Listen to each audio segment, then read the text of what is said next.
What would you do if your husband called you not particularly bright in front of 300 people, six news cameras, and the most powerful names in Boston? While you were 8 months pregnant with his child, he told the crowd she was like a golden retriever, loyal but not smart. His colleague laughed and said, "Some women are just meant to support great men from behind the scenes." 300 people laughed with them. He told her to sit down. He said, "The grown-ups are talking." But she didn't sit down. Not this time. Because what nobody in that room knew, not her husband, not his mistress, not a single person holding a champagne glass, was that the quiet, pregnant woman they were laughing at owned the entire law firm where her husband worked. She managed $750 million in secret. She spoke 4 languages. She graduated top of her class from Cambridge. And her father? A British duke who had just landed in Boston with a full royal security detail and every document needed to end her husband's career in under 10 minutes. She didn't whisper. She took the microphone right out of his hand. This story is a reminder that your worth never decreases just because someone fails to recognize it. And real love doesn't silence you. It asks you who you are and actually listens to the answer. If you believe karma always keeps receipts, hit that subscribe button and turn on notifications so you never miss a story like this.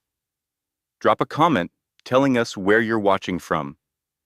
And if this one gave you chills, share it with someone who needs to hear it today. The Governor's Gala at the Boston Public Library was the kind of event where power dressed itself in silk and pretended to be humble. 300 of Boston's most influential people filled the McKim Building's Grand Hall, their laughter bouncing off marble columns and crystal chandeliers that had witnessed a century of carefully curated self-congratulation. Haley Crawford stood on the stage, and she was trying very hard not to shake. She was 8 months pregnant. The gray dress Max had picked out for her washed the color from her skin and hung from her shoulders like an apology. It was the kind of dress designed to make a woman disappear, and that was exactly what Max wanted. He wanted her present, but invisible, decorative, but silent, a prop in the background of his moment. Max Sutherland gripped the microphone with the easy confidence of a man who had never once questioned whether he belonged in the spotlight. At 35, he was the youngest senior associate at Hale and Whitmore Legal Partners, and tonight he was receiving the Corporate Citizenship Award for the Henderson merger, a deal that had saved 3,000 jobs and restructured $200 million in corporate debt.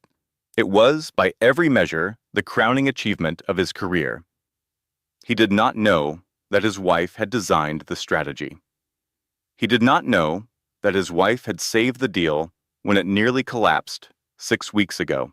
He did not know that his wife owned the entire law firm where he worked. He did not know any of this because in 3 years of marriage, he had never once asked his wife a meaningful question about herself. Max smiled at the crowd, that smile, the one that crinkled the corners of his blue eyes and made him look like a man you could trust with your future. Haley had fallen in love with that smile 4 years ago. She had not yet learned that it was a mask. "And I have to thank my beautiful wife, Haley," Max said, scanning the crowd until he found her standing slightly behind him, her hands resting on her swollen belly. "Come up here, sweetheart." Every head turned. 300 pairs of eyes landed on the pregnant woman in the gray dress, and Haley felt each gaze like a pin pressing into her skin. She stepped forward because that was what Max expected. She had learned over 3 years that the fastest way through his performances was to play her part and wait for them to end. Max pulled her close. His grip on her waist was firm, proprietary, the way someone might hold a briefcase they did not want to set down. "Is she not sweet?" Max said to the crowd. "My little home buddy. She is like a golden retriever. Very loyal. Not particularly bright, but loyal."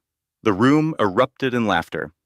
300 people, laughing at a pregnant woman standing on a stage in a dress that made her look like a ghost. Vanessa Lockhart materialized at the microphone's edge. Vanessa was Max's colleague, 32 years old, stunning in emerald silk that cost more than most people's monthly rent. Her timing was, as always, surgical. "Well, we cannot all be rocket scientists," Vanessa said, her voice carrying the bright, sharp tone of a woman who had practiced cruelty until it sounded like wit. "Some women are just meant to support great men from behind the scenes." More laughter. Louder now. The kind of laughter that feeds on itself, that grows because people are looking at each other and deciding this is acceptable, because everyone else is laughing too. Max patted Haley's shoulder. The gesture was casual, dismissive, the way you might pat a dog that had performed a trick adequately, but not impressively. "You can go sit down now, honey. The grown-ups are talking." The words hit Haley like a physical blow, not because they were new. Max had said worse in private, behind the closed doors of their Back Bay penthouse, where no one could witness the small, methodical cruelties that defined their marriage. But he had never said it here, never in front of 300 witnesses, never with 6 news cameras recording every word, never while she was 8 months pregnant with his child.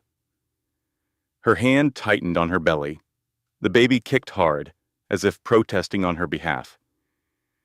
Haley turned to leave the stage. Her face was burning. Her eyes were dry because she had learned a long time ago that tears in public gave Max ammunition for days afterward. She could feel the weight of 300 stares pressing against her back as she took the first step toward the stairs. And that was when the doors at the back of the hall burst open. What happens when the man who mocked his pregnant wife in front of 300 people discovers she is royalty? What happens when the woman he called not particularly bright turns out to be the most powerful person in the room? To understand how Haley Crawford ended up on that stage, we need to go back, 3 years back, to a charity auction in Boston where a quiet young woman from Maine met a charming attorney who would spend the next 3 years trying to break her without ever realizing she was unbreakable. But before we go back, drop a comment telling us where you are watching from. And if you love stories about karma and justice, hit that subscribe button right now, because what happens next will leave you absolutely speechless. Haley Victoria Weston Clark was born in a private wing of a London hospital on a rainy Tuesday in March, 28 years before she would stand on that stage in Boston. Her mother, Catherine Crawford, held her for the first time while her father, Lord Edward Weston Clark, Duke of Ashbourne, stood at the window and watched the rain streak down the glass with an expression that was equal parts joy and dread. Edward was a duke from a lesser-known branch of the House of Windsor, not a headline-grabbing royal, not the kind whose face appeared on tea towels and commemorative plates, but a man of genuine aristocratic lineage, who held a seat in the House of Lords and served as the Crown's special envoy for international economic affairs. His family's wealth was old, deep, and carefully managed. Their influence extended through diplomatic circles, international finance, and the quiet corridors of power where decisions were made by people whose names the public would never know. When Haley was 3 years old, everything changed. A political scandal, orchestrated by rivals who wanted Edward's diplomatic post, erupted with the kind of ferocity that only British politics can produce. Accusations were fabricated. Documents were forged. The tabloids, always hungry for aristocratic blood, ran stories that painted Edward as corrupt, incompetent, a disgrace to his title. The accusations were false. Edward fought them. He won eventually, in the quiet way that truth sometimes wins when it has enough money and patience behind it. But during the worst of it, something else happened. Something the public never learned about. Death threats. Real ones, not the vague, angry letters that public figures receive and file away.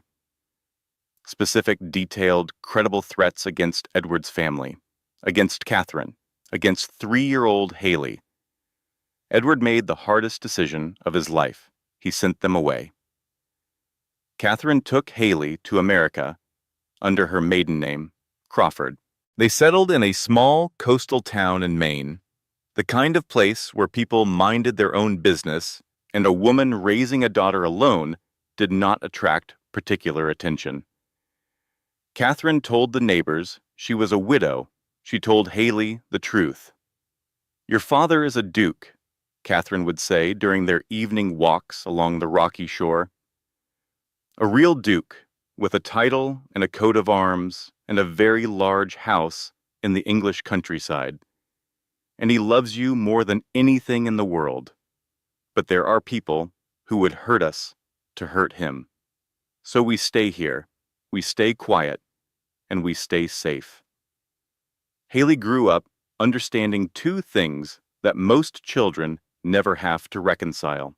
First, that she was extraordinary, the daughter of British nobility, heir to a fortune and a legacy that stretched back centuries.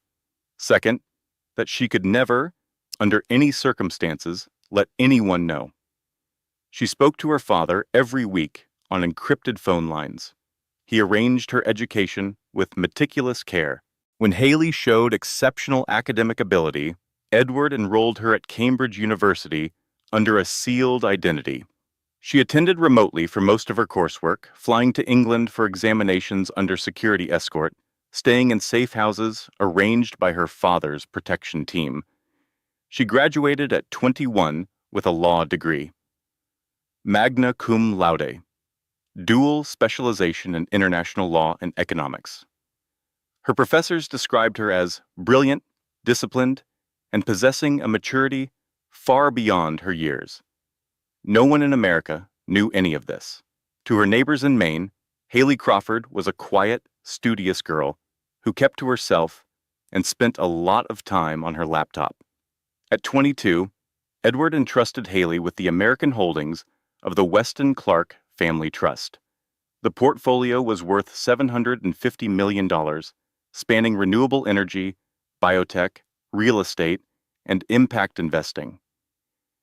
Haley managed it under the name HV. Weston, conducting business through encrypted channels, video calls routed through servers in 3 countries, and a network of attorneys and financial advisors who knew her only as a voice on a phone and a signature on contracts. She spoke 4 languages fluently: English, French, German, and Spanish. She could negotiate a corporate restructuring in German before lunch and review environmental impact studies in Spanish before dinner. Men twice her age deferred to her judgment. Board members of multinational corporations awaited her decisions with nervous anticipation, and then her mother died. Cancer, quick and cruel and utterly indifferent to the fact that Catherine Crawford had spent 25 years sacrificing everything to keep her daughter safe. One day, Catherine was tending her garden, and 6 months later, Haley was standing alone at a graveside in Maine, watching them lower the only person who had ever known both halves of her into the frozen earth. For the first time in her life, Haley was truly alone in America. She was 24 years old, managing $750 million in assets, carrying the weight of a secret identity that isolated her from every human connection, and grieving a mother whose sacrifice she was only beginning to fully understand. Her father begged her to come home. "Come back to England," he said. The threats have diminished. It has been 20 years.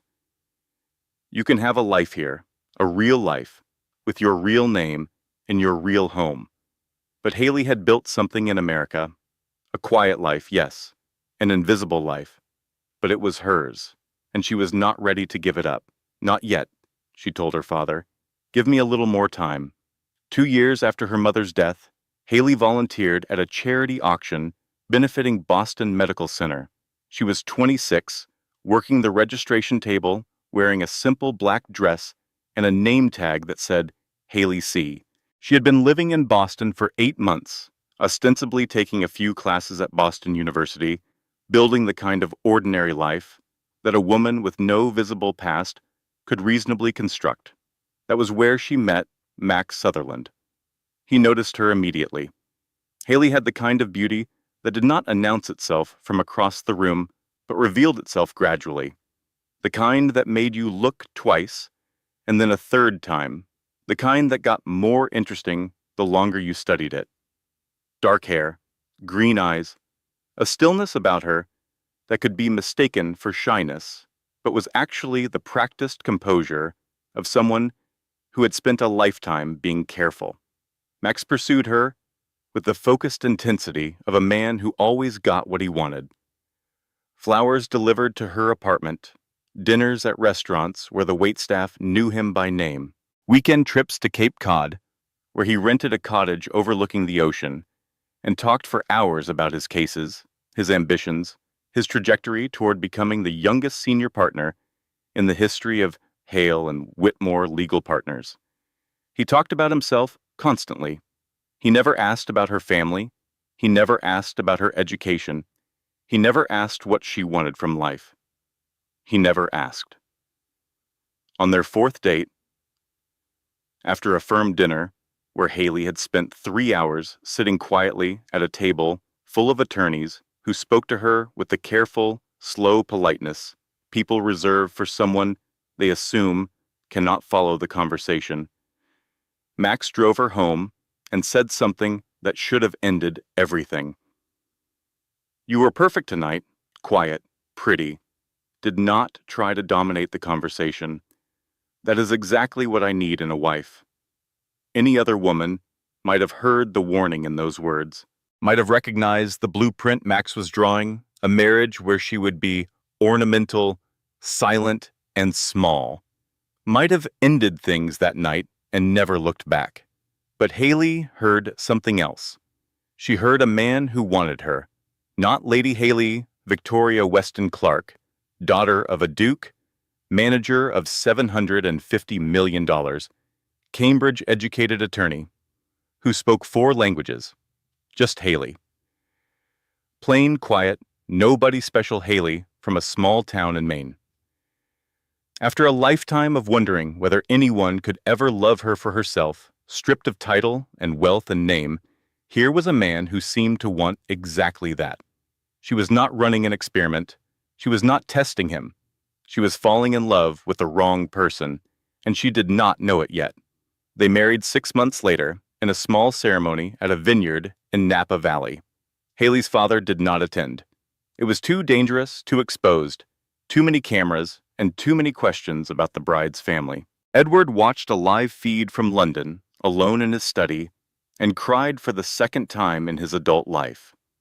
The first had been the day he sent Haley away. Haley planned to tell Max the truth eventually, after they had built a foundation, after he had proven that the love she believed she saw in him was real, after she felt safe enough to let someone in. But the foundation never came. From the first month of their marriage, Max showed her exactly who he was.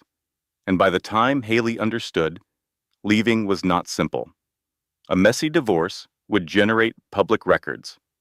Public records could be traced. Traced records could reach the people her father had spent 25 years hiding her from.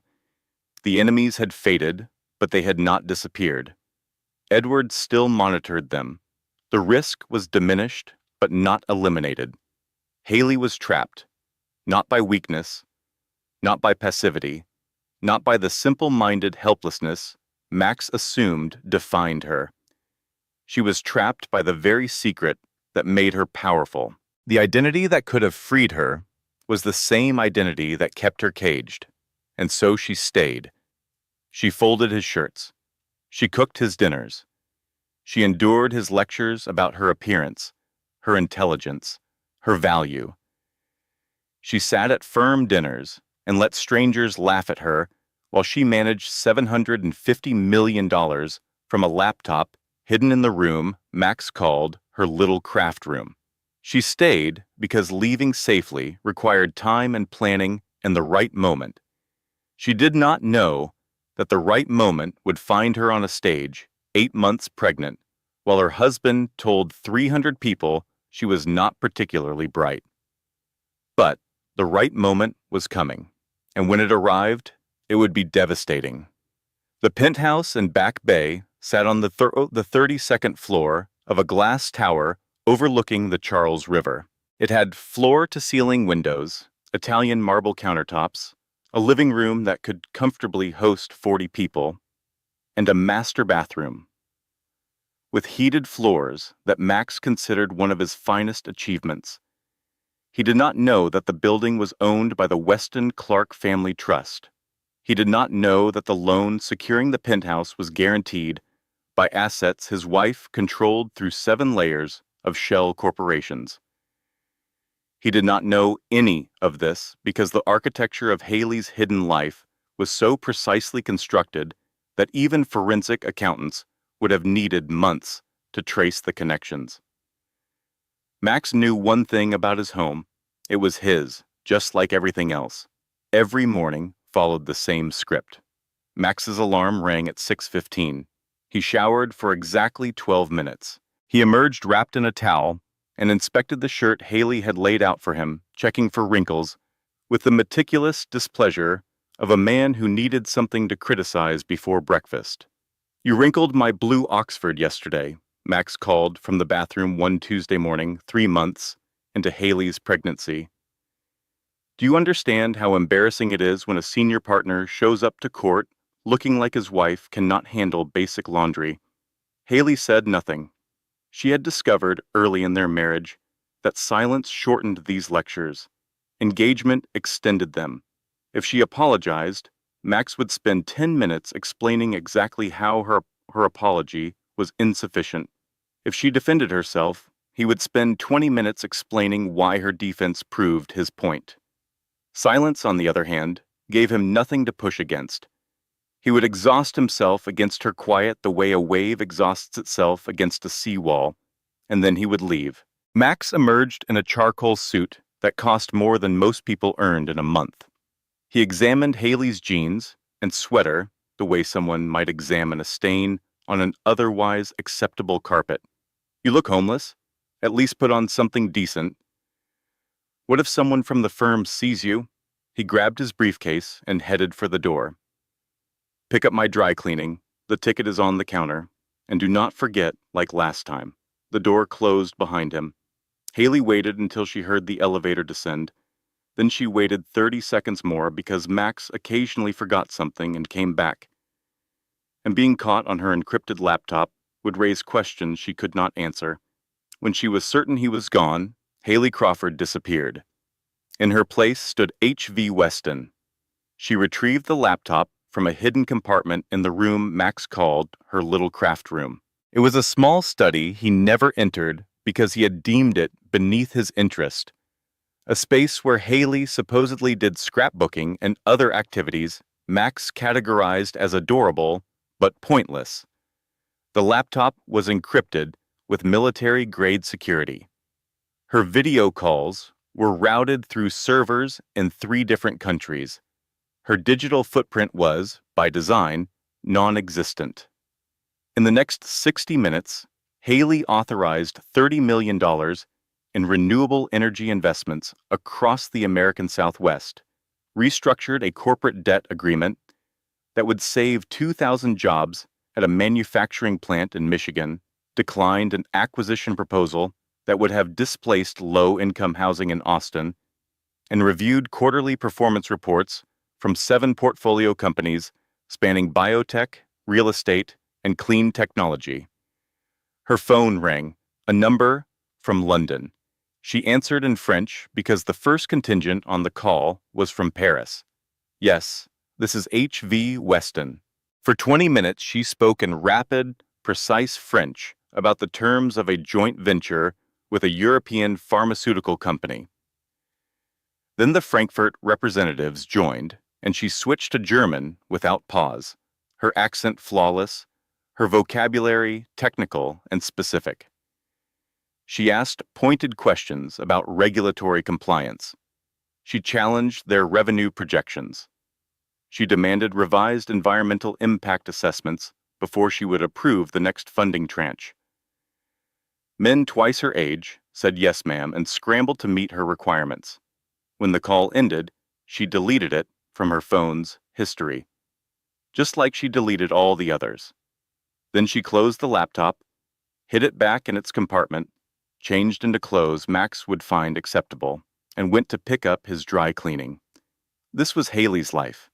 Two lives, actually, running parallel, never touching, like train tracks that stretched toward the same horizon, but could never meet. By day, she was Haley Crawford, Max's quiet wife, the woman who forgot the dry cleaning and burned the chicken and could not hold a conversation at firm dinners. By night, after Max fell asleep and his breathing settled into the heavy, oblivious rhythm of a man who never questioned what happened in the dark, she was H.V.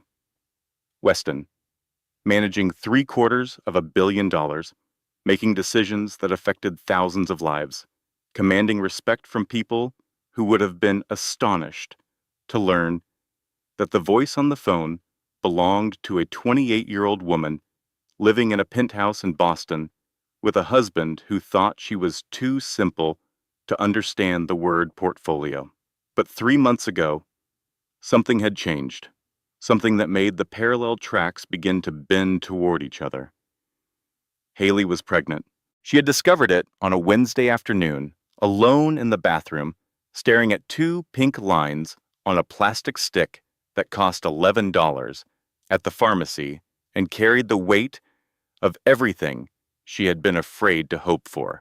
A baby, their baby. For one luminous, irrational moment, Haley believed this would change everything. Surely the knowledge that he was going to be a father would crack open something tender in Max. Surely this would be the thing that finally made him see her, really see her, as a person with value beyond her willingness to be quiet and small. She planned the announcement with the kind of care she usually reserved for multi-million-dollar transactions. She cooked Max's favorite dinner, chicken piccata with roasted potatoes, and a Caesar salad made from scratch. She set the table with the good china. She put candles on the table and poured his favorite wine, and set a glass of sparkling water at her own place. She rehearsed the words all day. She imagined his face lighting up. She imagined him pulling her close, putting his hand on her belly, saying something like, "We are going to be a family." Max came home 2 hours late. He was not alone. Vanessa Lockhart walked in behind him, her heels clicking on the marble floor, her perfume arriving before she did. They had been working on a case, Max explained without being asked, in the tone of a man who considered his wife's curiosity about his whereabouts to be an imposition. Haley served dinner for 3. She had not prepared enough chicken piccata for a guest, so she gave Vanessa her portion and made herself a sandwich in the kitchen while Max and Vanessa sat at the dining table with their heads close together, laughing at jokes Haley was not included in, discussing cases Haley was not supposed to understand. "This chicken is dry," Max said, not looking up from his papers. Vanessa smiled. It was the kind of smile that looked like sympathy, but functioned like a scalpel. "Do not apologize, Haley. Cooking is hard. Not everyone has the knack for it. I am sure you are doing your best." Haley told Max about the baby while she was clearing dishes. She said it simply, without the rehearsed speech, without the candles that had burned down to nothing, without the imagined embrace.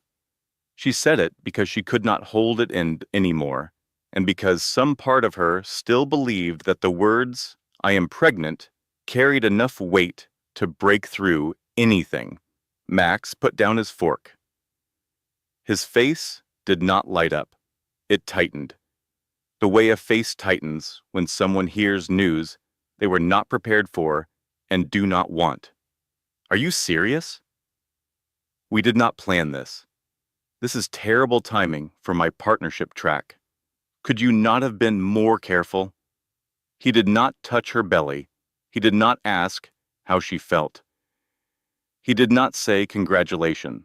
He looked at her with the flat, irritated expression of a man who has just been told about an unexpected expense and is already calculating how to minimize the damage. Then he went back to the living room, to Vanessa, to their laughter and their private jokes and their shared world that had no room for Haley or the baby growing inside her. Haley stood in the kitchen, one hand on her barely showing belly, and whispered the first words she ever spoke to her child. "It is okay, little one. Mama is here. We are going to be okay." She did not know if she believed it, but she said it anyway, because that is what mothers do. They promise safety even when they cannot see it. They build shelter out of words when they have nothing else. Over the coming months, these whispered conversations would become Haley's only moments of honesty, the only time she could be herself in a house built on lies. Late at night, in the dark, with her hands on her growing belly, and her voice barely above a breath, she would tell her baby about London and Cambridge and a grandfather who was a duke. She would speak in French sometimes, or German, letting the languages she hid all day flow freely in the darkness. She would say, "I love you," in 4 languages, because she could not say it in any language to the man sleeping beside her. And the baby would kick, every time, as if answering, as if saying, "I hear you, Mama. I am here." Vanessa Lockhart understood power the way a surgeon understands anatomy. She knew where the joints were. She knew where to cut. And she knew that the most effective incisions were the ones the patient did not feel until they were already bleeding. She had been circling Max for 18 months, and Haley had watched every calculated move with the quiet, analytical attention of a woman who had spent her adult life evaluating threats to a $750 million portfolio. Vanessa was not a rival wife or a romantic competitor. Vanessa was something far more dangerous. She was a weapon aimed at Max that happened to enjoy hurting Haley along the way. What Max saw when he looked at Vanessa was everything he wished his wife could be. Sharp where Haley was soft, ambitious where Haley was compliant, aggressive where Haley was meek. Vanessa challenged his ideas just enough to seem brilliant, but never enough to threaten his ego. She wore perfume he complimented and skirts he noticed. She laughed at his jokes with the precise calibration of a woman who understood that a man like Max needed to believe he was the most interesting person in every room. What Haley saw when she looked at Vanessa was a predator wearing designer clothes and a sympathetic smile. The attacks started small. At a firm cocktail party when Haley was 5 months pregnant, Vanessa approached with champagne and concern. "Haley, sweetheart, look at you, glowing. I love how you do not feel pressure to compete with all the designer labels here." That kind of confidence, just embracing being understated, is so rare. The other wives heard exactly what Vanessa meant. Understated meant cheap. Confidence meant too clueless to know the difference. Vanessa delivered insults the way a chocolatier wraps poison, and something so beautiful that you did not recognize the danger until it was already inside you. At the summer associate dinner, when Haley was 6 months pregnant, Vanessa cornered her in the bathroom. The conversation was staged with the precision of a theatrical production. Vanessa leaned against the marble counter, her expression dripping with manufactured concern. "Honey, I need to tell you something as a friend. People are talking. They say Max seems disconnected from you at events. I am worried about how it looks for his partnership. Have you thought about taking some classes? Learning a little about corporate law? Just enough to hold a basic conversation?" She touched Haley's shoulder gently, the way you touch a child you are about to disappoint. "Max is brilliant. He deserves a partner who can match his intellect. Not that you are not wonderful in your own way. In your own way." Three words that contained an entire philosophy of dismissal.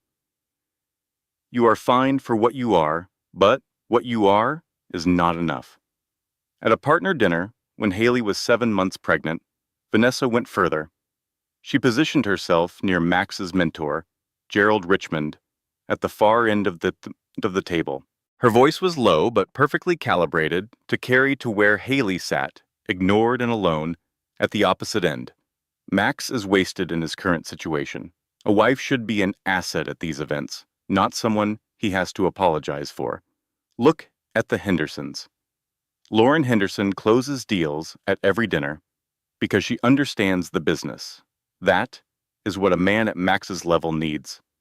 The message was clear. Haley was not that partner, but Vanessa could be. But Vanessa's game was not what anyone thought it was. She did not want Max.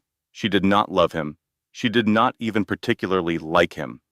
Max Sutherland was, in Vanessa's calculation, a useful vehicle, a man with good cases, good clients, and the kind of blind arrogance that made him easy to manipulate. She had been systematically mining his career for its most valuable components and selling them to the highest bidder. Haley's security network, the same team of investigators and analysts who monitored threats to the Weston Clark Trust's American holdings, had uncovered Vanessa's betrayal 6 weeks ago. The evidence was comprehensive, documented, and devastating. Vanessa had contacted Kellerman and Price, a rival law firm, 13 times in the past 2 months. She had copied confidential files from 17 of Max's active cases.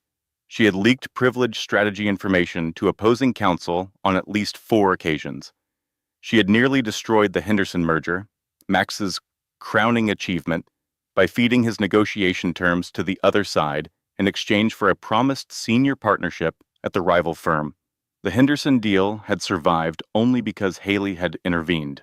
Working through her encrypted channels, making calls in French and German to contacts that Vanessa could not identify or reach, Haley had rerouted the negotiation through alternative pathways and salvaged the deal from collapse. Max was being honored tonight for work his wife had saved, using a strategy his wife had designed, at a firm his wife owned. And the woman he admired most in the world was the one trying to destroy him. The irony was almost elegant in its cruelty. The night before the gala, Haley came home early from what Max believed was a grocery trip. She paused in the hallway, out of sight, when she heard voices from the living room. Max and Vanessa, sitting close, a bottle of wine between them, the kind of intimacy that did not need to be physical to be a betrayal. "So tomorrow is your big night," Vanessa was saying. "Are you bringing Haley?" Max sighed, the sigh of a man discussing an obligation rather than a partner. "I have to. It would look strange not to. But honestly, she is going to stand there like a decoration. She will not understand half of what is being discussed." "Why did you marry her?" The question was bold, intimate, the kind of question that crosses a line between colleague and something else. Max's answer came quickly, as if he had thought about it many times. "Because she was manageable. My first girlfriend was ambitious, always competing with me. My second was too social, always wanted attention. Haley does not compete. She does not demand. She does not complicate my life. She just exists in the background." Vanessa laughed, a delighted musical sound. "That is the saddest thing I have ever heard. Marriage as a convenience. It works for me," Max said. "Though, I will admit, Having someone like you around has made me wonder what I am missing. Haley stood in the hallway, 8 months pregnant, listening to her husband describe their marriage the way someone might describe a lease on a reliable but unexciting car. Manageable, background, convenient. She did not cry. She had used up her tears months ago on smaller wounds that had prepared her for this larger one. Instead, she felt something cold and precise settle into the center of her chest, like a key sliding into a lock.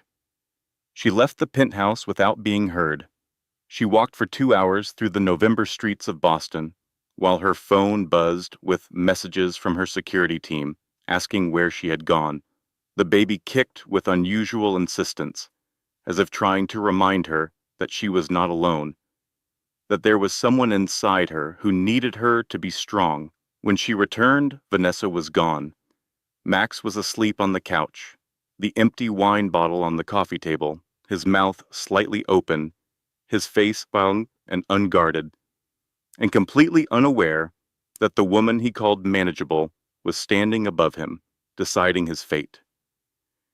She looked at him for a long moment. This man she had loved, this man she had hidden herself for, this man who had married her because she was quiet and stayed because she was convenient, and was now contemplating replacing her because someone louder and shinier had caught his attention. Tomorrow night, at the gala, everything would begin to end. She whispered to her belly in the dark, "One more day, little one, just one more day.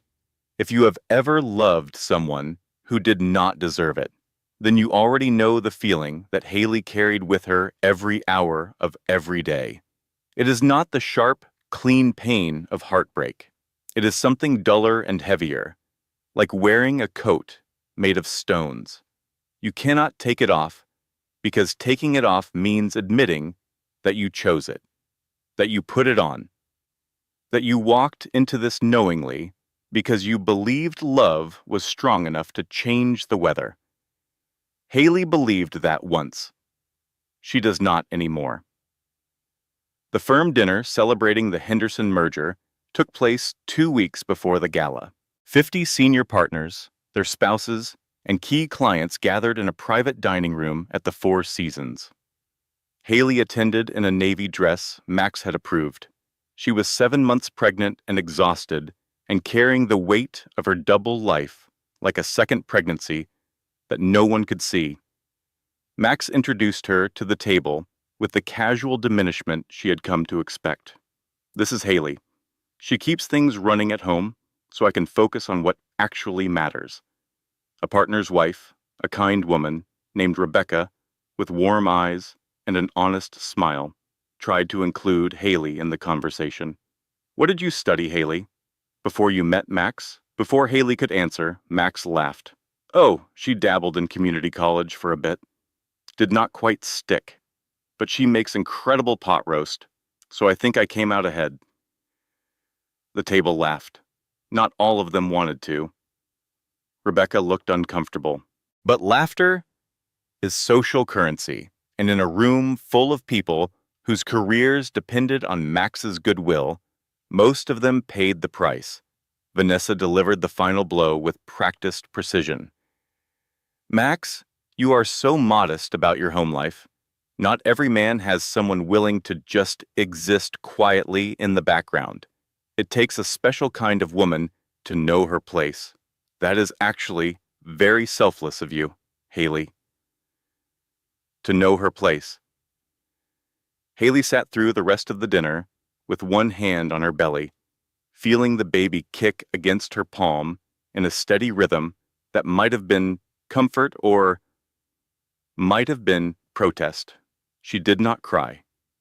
She did not leave. She sat and smiled and played the part she had been playing for 3 years because leaving in the middle of the dinner would cause a scene, and scenes created questions, and questions could lead to answers she was not ready to give. That night, after they returned to the penthouse, Haley lay in bed staring at the ceiling while Max talked on the phone in the next room. His voice carried through the wall with the careless volume of a man who assumed his wife was too dull to understand or too passive to care. I do not know why I married her, honestly. She is just so manageable, like having a houseplant that does laundry. But with the baby coming, I am stuck for a while, at least until the partnership goes through. A pause. Vanessa's voice on the other end, too quiet to hear. Then Max laughed. Yeah, you are right. I deserve better. Haley rolled onto her side, both arms wrapped around her belly. The baby was still, as if listening. I am going to get us out of this, she whispered. I just need a little more time. Can you give Mama a little more time? The baby kicked once, hard and certain, like a promise. Haley reached for her encrypted phone on the nightstand. She typed a message to her father. Things are getting worse. I may need to move up the timeline. Her father's response came within seconds. It was 3 in the morning in London, but Lord Edward Weston Clark had not slept well since the day he sent his daughter to America 25 years ago. Say the word, and I am on the next plane. I have waited 3 years, Haley. My patience is gone. Only my love for you keeps me here. 2 more months, Haley typed. After the baby comes, I will be safer then. 2 months, not a day more. And if anything happens to you or my grandchild, I will burn his world to ashes. Haley put the phone down and closed her eyes. 2 more months. She could survive 2 more months. She did not know that in less than 2 weeks, every plan she had made would be shattered. 3 days after the firm dinner, Haley found an unexpected ally. Charles Finnegan had been managing partner of Hale and Whitmore for 20 years. He was 63 years old, principled in the quiet way that does not announce itself, and possessed of the kind of observational intelligence that came from decades of watching ambitious people reveal themselves.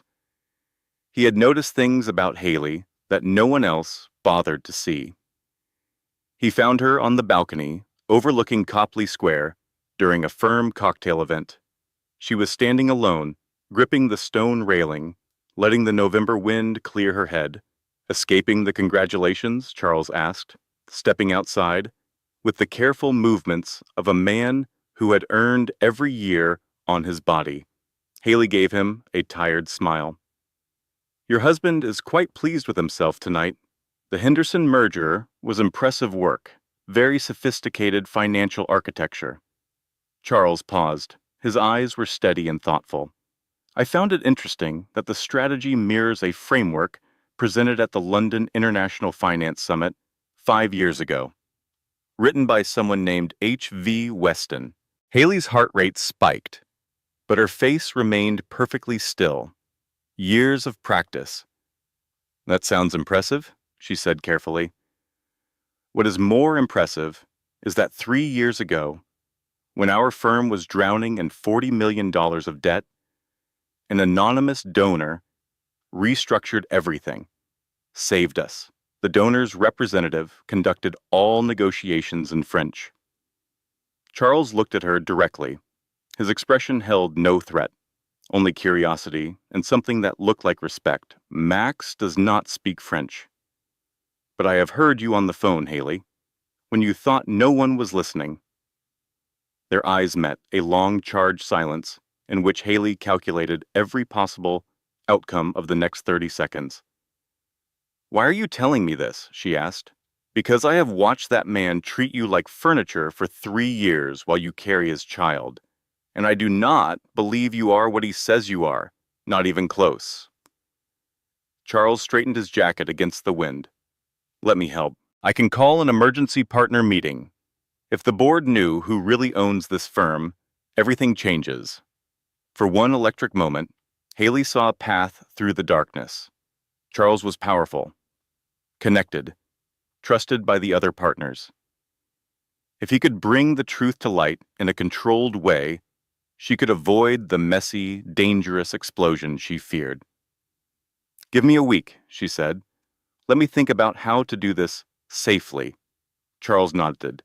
He started to walk back inside, then stopped.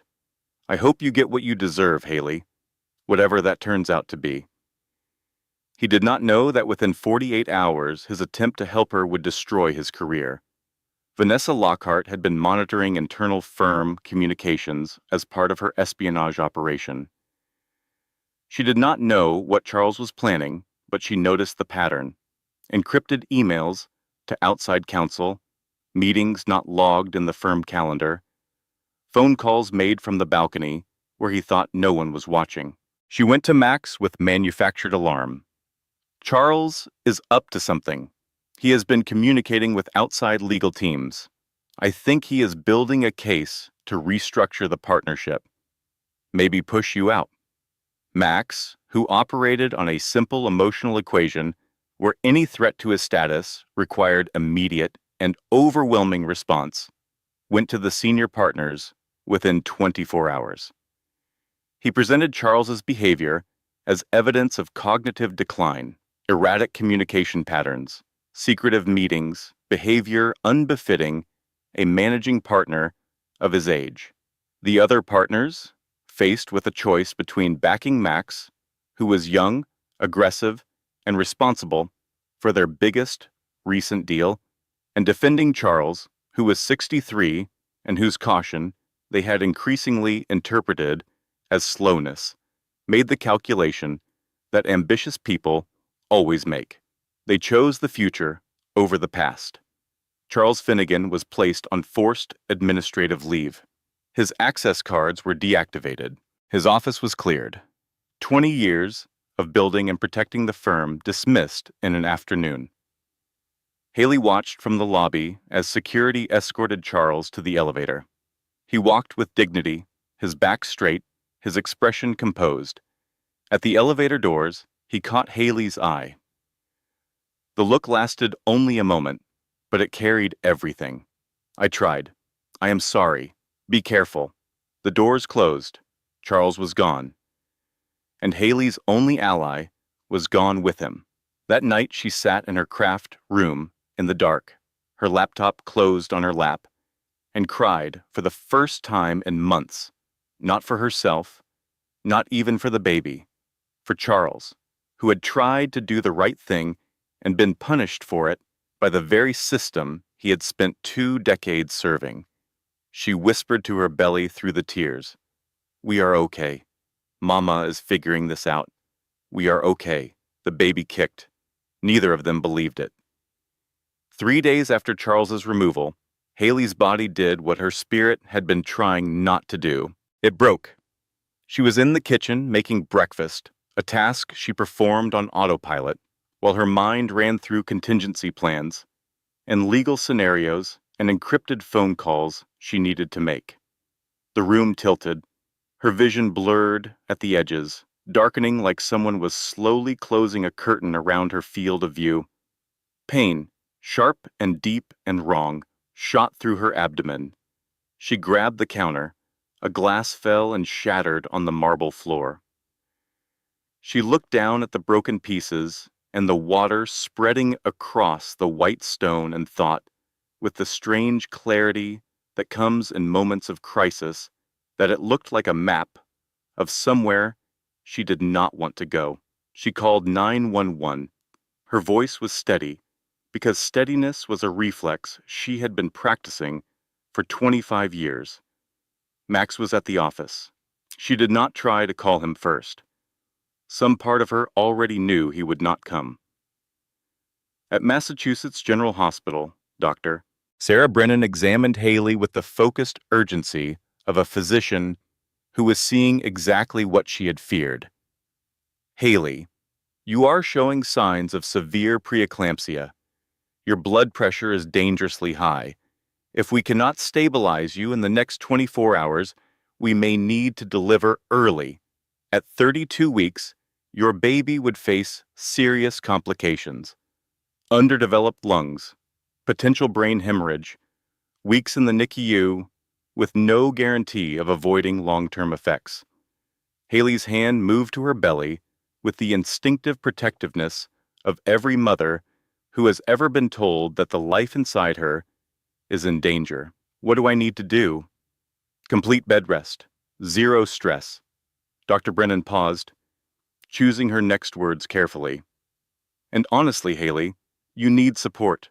This is not something you should be managing alone. Is your husband coming? Haley called Max. The phone rang 4 times and went to voicemail.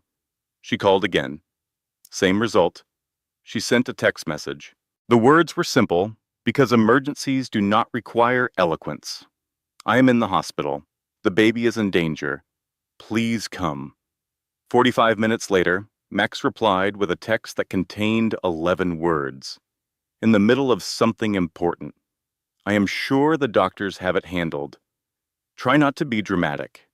Try not to be dramatic. His wife was in a hospital bed, with monitors beeping, and an IV in her arm, and their baby's life hanging in the balance of her blood pressure readings, and Max Sutherland's response was, try not to be dramatic. He did not come that night. He did not come the next morning. He did not come at all. The hospital room was small and beige and smelled like antiseptic and institutional coffee. The fluorescent lights hummed a constant low note that burrowed into Haley's consciousness and stayed there. Through the thin wall, she could hear a woman in the next room laughing with her husband. They were discussing baby names. The husband favored something traditional. The wife wanted something unique. They went back and forth, laughing, disagreeing, compromising, doing all the ordinary things that couples do when they are building a life together instead of watching one fall apart. Haley put both hands on her belly. The monitors beeped their steady rhythm. The IV dripped. Outside, Boston went about its business with complete indifference to the woman lying alone on the 3rd floor of a hospital that bore the name of a state she had never belonged to.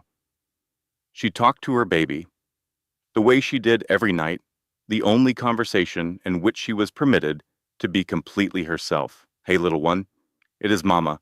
Listen, things are a little scary right now, but I need you to stay put, okay? Stay right where you are. Cook a little longer. I know it is not the nicest kitchen, but I need you to be strong for me. Tears slid from the corners of her eyes into her hair. She did not wipe them away because her hands were occupied, holding the belly that held everything she had left. Your grandfather is a duke. Did I ever tell you that? A real one, with a title and everything. He is in London right now, probably pacing a hole in his very expensive carpet because he is worried about us. He is going to love you so much. He is going to spoil you absolutely rotten. A shaky breath. The monitors beeped. The fluorescent lights hummed. And your mama is not what your daddy thinks she is. I am not simple. I am not stupid. I have been hiding, baby. Hiding who I am because I thought love was more important than truth. But I am starting to think I was wrong. The baby kicked. Hard. Insistent. The kind of kick that moves the surface of the belly visibly, that makes nurses smile and say, "Oh, that is a strong one. Okay, okay, I hear you. Mama hears you." Her encrypted phone buzzed on the nightstand. Her father. It was 4 in the morning in London. My security team tells me you are in hospital. Tell me what is happening, now. Edward's voice carried the controlled urgency of a man who has spent 3 years restraining himself and has just discovered that the thing he feared most has come to pass. Preeclampsia, Haley said. They are monitoring me. The baby, she could not finish the sentence. I am coming, right now. Tonight, Papa, please, if you show up at a Boston hospital with a royal security detail, everything I have built here, everything you have built, is killing you. Silence. Haley had never heard her father raise his voice.